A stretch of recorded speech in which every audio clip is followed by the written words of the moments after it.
You're watching Maryland Politics here on TV Free Baltimore.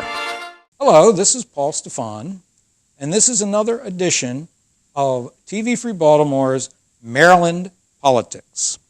And tonight, our guest is Jason Wunder, who is the Libertarian candidate for the House of Representatives in Maryland's District 8. Welcome, Jason. Thank you, Paul. Thank you for having me. It's terrific to have you. Now, you are local, right? Yes, I live in the 8th District. I live in Carroll County, Maryland. Were you yes, born and raised, and I only moved when I got married, probably about 2 miles from my home. Really? So were you? That was also still in Carroll County? Or? Yes, yes. Terrific. So sometimes, because congressional districts, you don't have to live in the district you represent. Yeah, the Democrats are doing that right now with, I think his name's David Tyrone. I think he lives in Maryland's 8th, but was running for 6th. So that's I'm more comfortable with people know the people they represent. So. Yeah, well, it's obvious. Yeah, I believe that should be a stipulation. Well, we'll see about that. Now, what is your background? I'm a paramedic. I work for a private company which contracts with Johns Hopkins Hospital. Okay. All right. And what's your background, let's say, for running for office? So I've always been interested in politics, even at a young age. I actually was a big fan of Alan Keyes because he cut taxes when I was in elementary school. Okay. And when I became a Libertarian, I started working for the Sean Quinn for Governor campaign for his first run.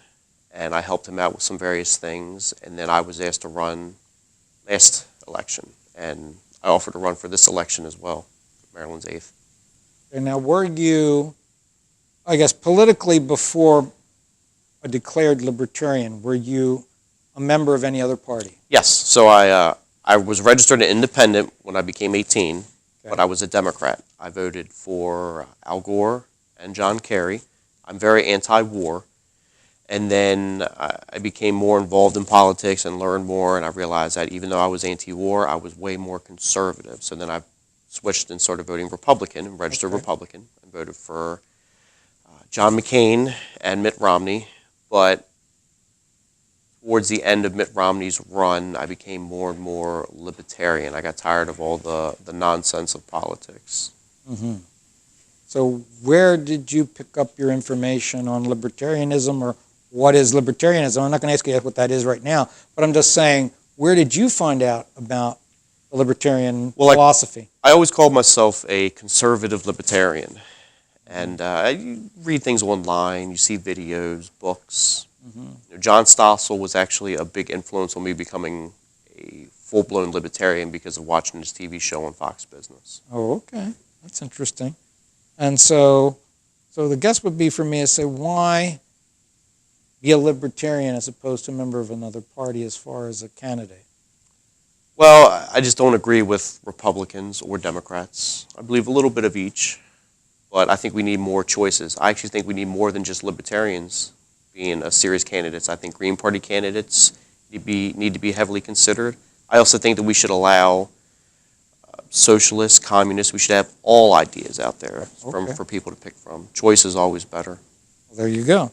I think that's one of the principal tenets of libertarianism is choice and... personal choice, personal responsibility. Yeah, personal freedom, all of those things. Now, let me see. So you covered that for me. When you ran for the congressional seat 2 years ago, was that the first time you ever ran for a political office? Yes. It was. And it seemed like, from what I saw at the time, you polled about 7,000 votes. Roughly 2%. 2% of the vote. And that even the Green Party candidate got more votes than you did. Yeah, I think she got somewhere 10 or 12,000. Well, they called whatever it was. I thought it was 3.1%, but it might not have been. Might have been a little less. But so what happened there? Because I know we had a discussion beforehand with our director here, and he said he thought that usually libertarians outpoll the Green Party candidates.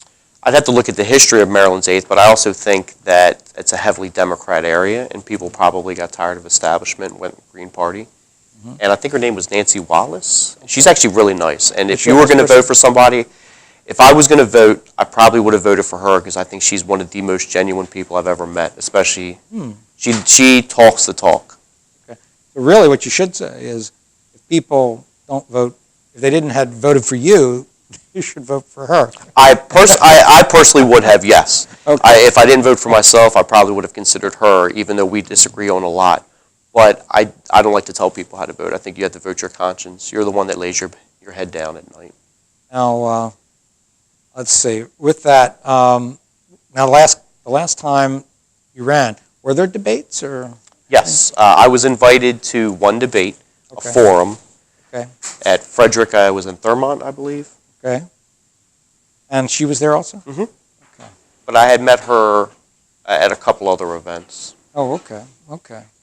Because I think part of it too is, again, like I said, voters don't often know what a libertarian is or what they stand for, or they can have a really quick buzzword, oh, Green Party, that means save the environment. Mm-hmm.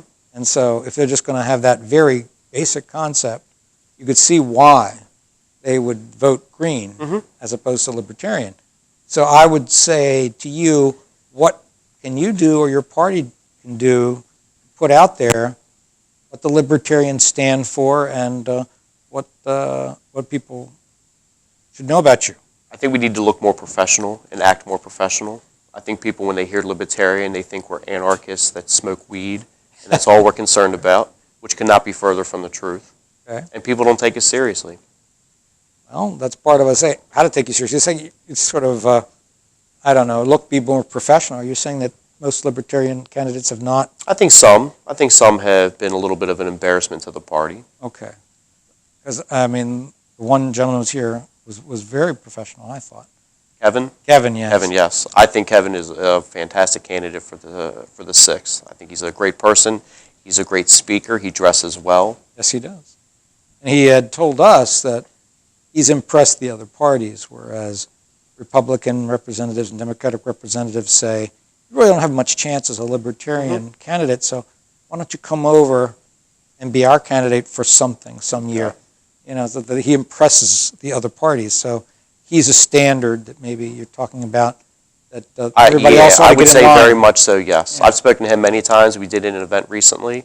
He invited me to, and I just think, I think he's the ideal candidate, just appearance-wise. We agree on most things, but appearance-wise. And he's very intelligent. Mm-hmm. He tells me he does extensive research. So if he's going to vote on an issue, he will study it thoroughly before he gives his opinion, Yes. which is also a good guy to have. Now, with the this current election, people might say, like I was talking about, libertarians having such a low profile, you know, they would say, okay, well, why bother? Why run if you know you're going to lose? Why run if you're only going to pull 2%? Why not? Okay. Don't that 2% deserve a voice to be heard? Oh, that's true. I think everybody deserves a voice to be heard, even if you pull 0.01%. I think we need to get the message out more. 2% is not going to do much, but 2% this year, 3% next year. It's an uphill battle because, you know, and why, let's say, because that was your first time you ran for anything, why jump right up to, like, say, I'm running for the House of Representatives in the United States Congress, as opposed to, let's say, a local seat or a state seat, you know, get your name known? Just the opportunity presented itself. I offered, so. And they put you up there for that. And so that's why Congress. Yeah. And part of that would say, what could you do in Congress as a libertarian? Because I don't think a libertarian's ever been elected to the United States Congress. Not in the name. You have libertarian-esque, you know. People Justin Amash, Rand Paul is libertarian-esque, Ron Paul is libertarian, but they all were Republicans. Right. But, of course, not declared because, again, there's no place in the House or the Senate for them, I guess. And so that's why I would say it's an uphill battle. And how do you have strategies of where you think of getting people to be more aware? You said just be more professional? I think Facebook videos are great. I think just getting small little videos out there for people to see. Everyone's on their phone. They flip it open. I think that's a way. Being more professional, being clear with our ideas and our messages. A lot of people ask me if I'm being an anarchist. Am I against laws? Which is no. Yeah, total anarchy, eternal freedom. That's what they think sometimes. Yep, and I think we just have to do better about looking the part and getting the message out there. Well, that's good. Now, part of it is a reading, and this was, I think, was careful. People should look at your Facebook page at least, is that you put out, this is, the Republican view, this Democrat view, this is a Libertarian view, or this is the conservative, this is the It's a quick rundown of a nice, just to kind of give people an idea what they believe and a couple of hard points to look at. Boxes and things. That was interesting. Nice and simple. Concepts and looking at the Libertarian positions, they look a little radical, I'd say. Like I know the first thing you say, you can tell me a little about that one. You say about marriage, and talking about you shouldn't give your money or necessarily give your money to the state. Well, with marriage, I don't understand why the government has to be involved and regulate marriage. It's a religious institution, so it should be, if anything, regulated by religion. But I would be, if two people want to get married, three people, somebody in a chair want to get married, that's their own business. It's not my business, as long as they're not bothering anyone and as everybody is consenting. You're saying, like, for example, you shouldn't have to register with your county or... Nope. When I got married, I had to go and pay a $35 fee for a license and be approved by Martin O'Malley to get married. So I don't understand that at all. Well, on the converse, and I'll ask you about this one because it's a personal story, is now same thing for now divorce, you see. And it's the same thing because my story, just very quickly, is I haven't seen my second wife for more than 10 years. And I can get some money from the federal government if I can prove that we're divorced. But they said to file for divorce will cost me $165 for somebody to stamp a paper. And would you say the Libertarians would also say get rid of that fee? Oh, absolutely. But if you don't have to apply for a marriage license, you don't have to apply for a divorce. Well, that's true. So you're right. It's both. They've made it. I think it's ridiculous. It's just a money scheme. It's to control people. It's to take more money out of their pocket. It's a tax. It's a marriage tax. I mean, I'm just trying to think along those lines with you, because another one I was thinking of today is like with driving and a driver's license, that even if you're driving well and a policeman happens to pull you over and you're not driving with a license or a suspended license, you go to jail. Because I saw it in the paper today, some guy was put in an Anne Arundel County jail for 10 days, and somehow in there he got like a dose of heroin or something that killed him. And he was only there for a suspended license. And again, to me, it's a state institution where they regulate, can you drive? Okay, but as far as, I don't think there should be something attached that says you go to jail, after they've signed off that you could do it, to say that you got to pay every so many years for a new license, and you go to jail if, well, the difference with that would be is that the guy was not allowed to operate a motor vehicle on the road. He could have endangered people. He could have. It depends on what he was suspended for. Yeah, that's what we don't know. That's a little bit of a difference to me than getting married, because my marriage doesn't affect you at all. Well, that's right. It's like, as long as, it's more or less what you'd say, I don't know if the Founding Fathers said that or not, but, it's like everybody should have personal freedom and personal choice as long as it doesn't impinge on somebody else. If it doesn't affect my freedom or my life, absolutely. Right. I don't know if you study, I don't know if you took political science or anything in college, but I also just finished reading about Patrick Henry. And you should read that biography because he comes across as a very libertarian person, always talking about being a servant of the people. He was against the passage of the U.S. Constitution, and mostly because of taxation issues. He said the federal government should not have the power to tax local states. He said we should have the opportunity to raise our own taxes, and at some point we fail for whatever our quota is to the federal government, then the government can intervene, but the government just can't impose without our say-so, which is the same way of, we wanted to break from England. No taxation without representation. And he was saying he would never want to vote for the American Constitution because of that. Okay. That's interesting. I'll have to look into that. Yeah, and other things too. He's very much, one I just finished, it was by a gentleman named John Kukla. Okay. And so that's something there. Now let's get into a little bit about the issues I saw, I think it was from your 2016 campaign, and see if they are still relevant. You talk about congressional salaries and term limits. Why don't you Tell us about that. Well, I think it's ridiculous that a representative makes somewhat of 3 times, more than 3 times what the person they represent makes on average. So the average person makes about $56,000 a year. That's the national median income. Congressman makes $174,000. I think that's outrageous. I will only accept a national median income of $56,000. I will not accept the rest. Now, there's going to be loopholes to that, but I will sign and notarize a form later on and post it on my website showing that I will adhere to that, a contract, a binding contract. Okay.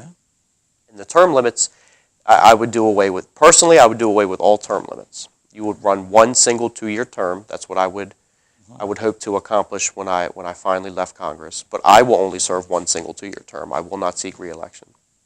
But you're saying, and I think it was on that post, there are no term limits now for a lot of things. But you're saying you would put term limits on. I would put forth as many bills as I could to add term limits. Okay. And you would only serve that one term. Single term. I will not seek re-election under no circumstance, will I? And in the money situation with the salary, it also said something about you would ask Congress to reduce their salaries to Yes. that $56,000. Yes, that will be another bill that I will try and which will be tough to get people to vote for a pay decrease. Never happened. Probably not, but I will fight for it. I will filibuster as much as I can, and I will only accept $56,000. Okay, because I was going to say, if the remainder of that money, which is maybe $123,000, what would you do with that? I would accept it and then give it to someone. It would be given back to the people of Maryland's 8th. I'd have to figure out some way. To do that. Maybe to education, maybe to a charity of some sort. Okay. But I would not accept a tax write-off for it. It would just be somehow given out. Well, that's good. I wanted you to clarify that because I didn't see that on the web's page. Because you could think of, oh yeah, well Congress says, well we're going to save $123 on this gentleman, so we'll put it back in the general fund and It'll come back to Maryland's 8th. It'll go back to Maryland's 8th. Somehow I will come up with. You would make sure your district got that. Yes. Okay. And also, let me see, there would be something about eliminating eminent domain. The idea that the state can take your property against your will for the greater good. Yeah. I don't like that idea. Your property is yours. And you said strengthen personal ownership rights. Can you say a little bit more about that? Well, when you have things when somebody's arrested and you can, forfeit, they can seize their goods without their property without actually being convicted. Civil asset forfeiture, I think is what it's called. I would do away with things of that nature. Oh, you would? You're not found guilty till you're found guilty. You're Right. innocent until proven guilty.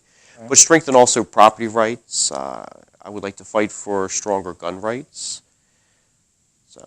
Okay, I mean, I'll go back a little bit when you talk about, the thing about strengthening the personal ownership. Also, what about police, being able to just sometimes come into your homes without a warrant or... No, that's ridiculous. Search and seizure, those kind of things. Yep. Fourth Amendment is clear. Get an individual warrant. And along with that, you seem to be against our troops being all over the world. How many military bases do we have? Do you know? No, I don't. Take a guess. Where, you mean around the world? I have no idea. 500 maybe? 756, I believe, is the number. Okay, so... And that's ridiculous. Yeah, okay. Absolutely ridiculous. That we have 700 bases around the world. So much money is spent occupying other countries. And you have made a claim down that page. You would bring them all home. I would work to bring them home, yes. So we would have no presence in any country, just defense of the United States only. Yes. And a lot of people believe libertarians are anti-military, and that's not true. We're just very big on defense, bringing our troops home, strengthening our defense. Okay, so you are then in favor of, let's say, homeland security? No. You're not? No, I think I can understand why people put those kind of agencies forward. I don't think anybody goes at it for a negative reason, but I think it's just been abused, and I think they've trampled on people's rights, privacy rights, constitutional rights, everything. I go back to one that you mentioned, what is, with the positions today, like everybody's all up in arms about all these school shootings and how easy it is for younger people to get access to guns or daddy's gun or whatever. What is your position on the limit of guns? What do you mean the limit of guns? Well, I guess like in the this country, types like of guns? I mean, different types of guns for one. Like they say, oh, no bump stocks and no assault rifles and Well, we stricter can ways. start with the term assault rifle. Okay. Are you familiar with an AR-15? No, I'm not familiar with guns at all. Do you know what AR stands for in AR-15? What does that mean? Tell us. Armor light. It's actually a trademark. It's not assault rifle. Okay. The assault rifle was actually designed by the Nazis towards the end of World War II. The Sturmgewehr 1944 was the first termed assault rifle. Hitler actually named it the Storm rifle. It was a fully automatic gun. We do not have assault rifles in this country for public use. So AR-15 is Armor Light Model 15. That was designed towards the end of the Korean War, and it was just a lighter weight, smaller caliber round. So it's no more deadly than a regular Woodstock 5.56 round. It's a semi-automatic, one trigger, one pull of the trigger, one round. Okay. So are there any guns you would be in favor of banning or restricting? No. None? None. So you believe in the Second Amendment rights? That Yes, people have? absolutely. The right to bear arms and defend your home. As an NRA life member, I am a very big advocate for the Second Amendment. Okay. And this is a position that most libertarians would hold? I say a fair amount, yes. Oh, okay. Some would have the government intervene a little bit. Okay. Because I have not heard what the libertarian policy was on guns, so it's good to have you clarify that for me. What about immigration? What's your stand on immigration? I actually used to be, I'm very much anti-wall. I think most people that have a strong viewpoint on immigration are generally anti-wall. I don't think it would... Okay, not for the wall. Yeah, I think the wall is ridiculous. I become more and more open border with Trump being elected. Okay. And one of the things that turned me to that was Ron Paul saying, don't think of a wall as keeping people out. Think of it as keeping people in. So I actually advocate more for an open border. Okay. And I think immigration is fantastic. I mean, we get so many great products and people that come to this country that work hard and bring ideas. And I think it's fantastic. So what then, the biggest thing that's been on the immigration table, and since Trump's been in office, is Daca. And what is your position on Daca? Well, with Daca, I do away with all the immigrants. I just open the borders, allow people to come into this country at will. You know, they work. If you commit a crime, you'll serve time. So I hate the idea of saying amnesty and just allowing people to stay here and not pay a penalty, but I don't think there's a penalty that you can administer. So I would just be open the borders and allow people to come and go as they please. What about free movement of people? Then illegal immigrants who stay in this country and never become citizens? I mean, what is the crime that they're committing? They come to this country, they work hard. I think the biggest issue people have with that is it comes down to taxes and welfare programs, which I understand. You know, it's not fair somebody comes here and doesn't pay taxes but receives welfare, receives money from the state.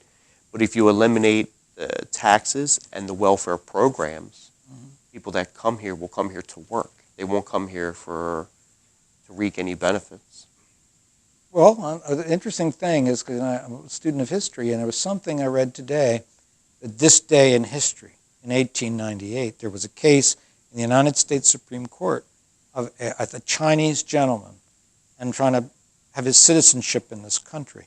They said his parents were immigrants, but because he was born in this country, he was a U.S. citizen just because he was born here.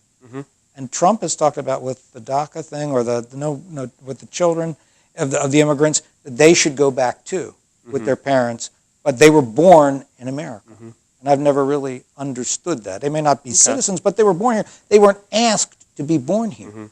And they've got their roots here. They've got their friends maybe in their 20s, 25 years old, 30 years old. They have their jobs. They have their families here now. And so I would say I would be against shipping them back. I'd say against shipping anybody back. Anybody. As long as you're not a criminal and you cause no harm to anybody. Okay. Well, my father was a steam fitter. Oh, okay. He's now retired. And he worked on a lot of job sites with young men from Mexico, and he said they work hard, they're very polite.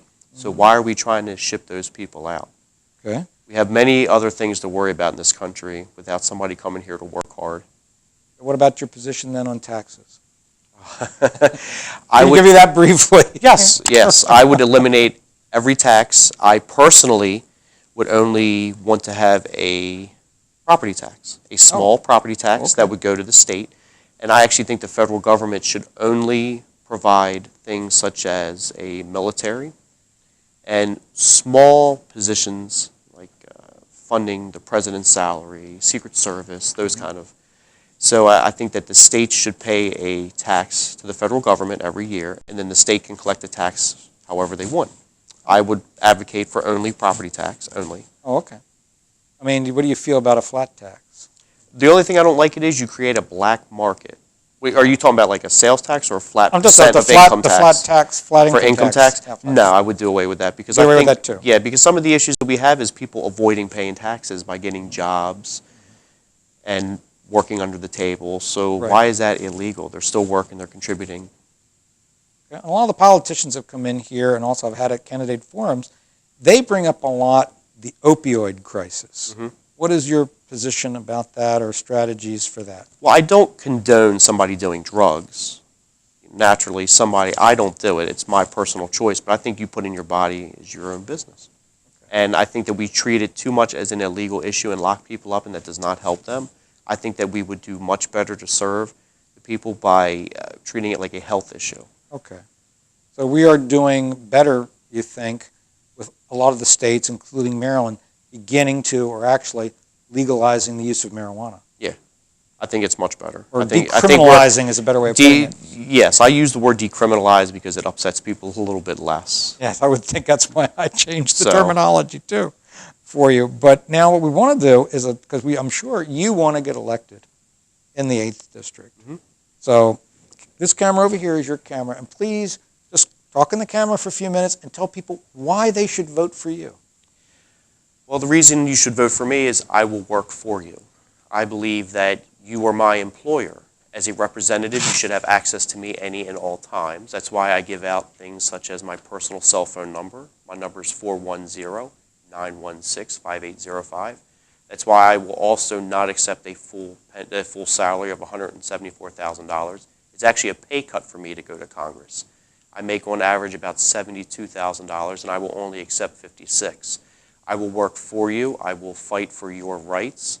And I will have complete transparency. Any and all bills that I put forth or vote on will be open on my website for you to read, and you can call and give me your opinion at any time. Okay, and also now follow up with, you gave your phone number, but give the rest of your Oh, yes, contact information, please. My email is jasenwunder@outlook.com if you prefer to contact me by email. You can also go to my website, jasenwunder.org, and you can also contact me. All of my information's up there. Okay, terrific. And we want to thank you for coming in. Thank here you for today. having me. It was a pleasure. And we might have you back because it's a long way to November, and since you don't have to worry about a primary. A little easy in the beginning. You for get to me. get to run, but then at least after the dust settles on June 26th, at least you know who your opponents are going to be. Yes. And hopefully they won't lock you out. Because I've heard other libertarians, when I ask you about the candidate forum in 16, that a lot of times they're not invited to candidate forums. They're not invited to debates. In the beginning, I wasn't invited to a couple of events. It was Democrat and Republican only. That's why we want to make sure that people have their voices through places like here on TV Free Baltimore. Absolutely. So we could have you back closer because I think it'd be great when we're closer to election to have our viewers be reminded of I the will come back candidates anytime you ask. and their positions. So thank you again. Thank you. All right. And well, ladies and gentlemen, that's another edition of TV Free Baltimore's Maryland Politics, where we hope to give you a glimpse of and enlighten you something about candidates that the mainstream media just will not give a chance to be heard. So until the next edition, this is Paul Stefan saying farewell.